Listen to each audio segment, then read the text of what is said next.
Assalamualaikum, jumpa lagi dengan saya, Zain. Alhamdulillah, usaha saya semakin berkembang setelah saya mendapat pendanaan dari menerbitkan saham melalui SCF. Dengan berkembangnya usaha, maka saya pun juga telah menerbitkan suku untuk usaha dan proyek yang saya bangun.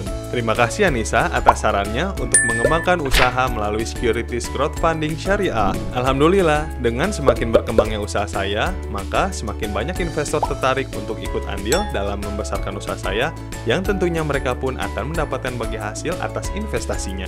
Namun dengan terus-menerus menerbitkan saham baru, maka porsi kepemilikan saham kita pun akan semakin tergerus. Oleh karena itu, untuk pendanaan proyek-proyek pengembangan usaha kita juga bisa menerbitkan suku dan memberikan imbal hasil bagi investor. Selain itu, belum tentu semua investor juga tertarik untuk menjadi pemegang saham.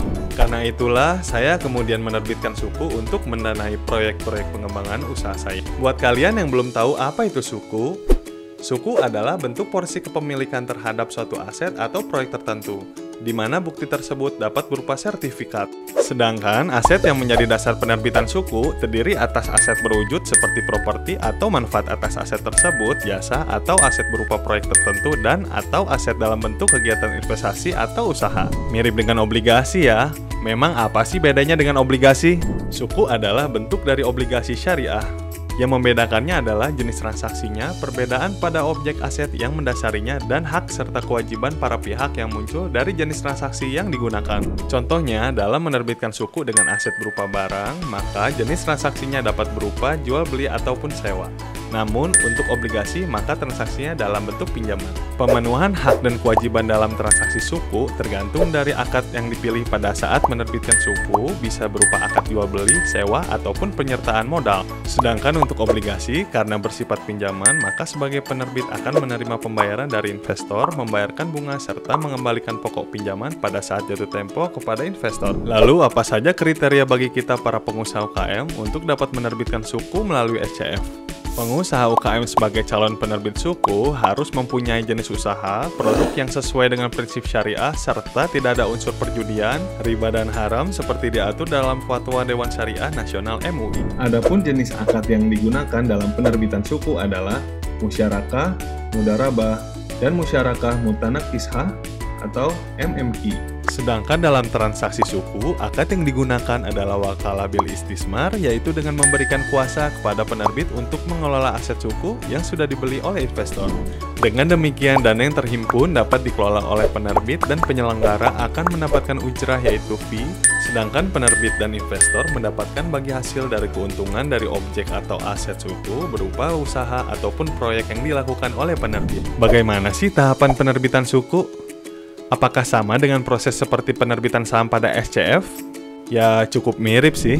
Tahapan pertama, pengusaha UKM atau calon penerbit suku harus mengajukan dokumen legalitas kepada penyelenggara SCF, seperti dokumen pendirian, kepengurusan, permodalan, rencana bisnis, aset dasar penerbitan suku yaitu underlying asset, serta laporan keuangan dan proyeksi pendapatan.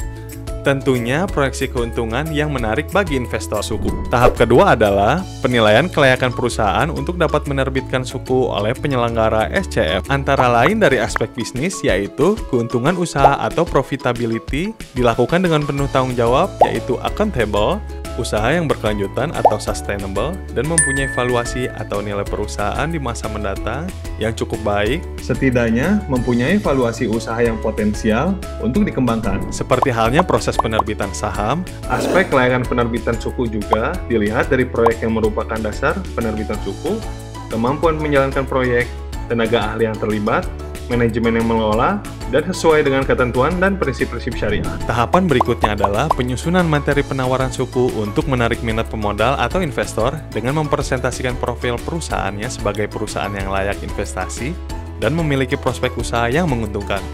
Biasanya pengusaha membuat video dan prospektus usaha.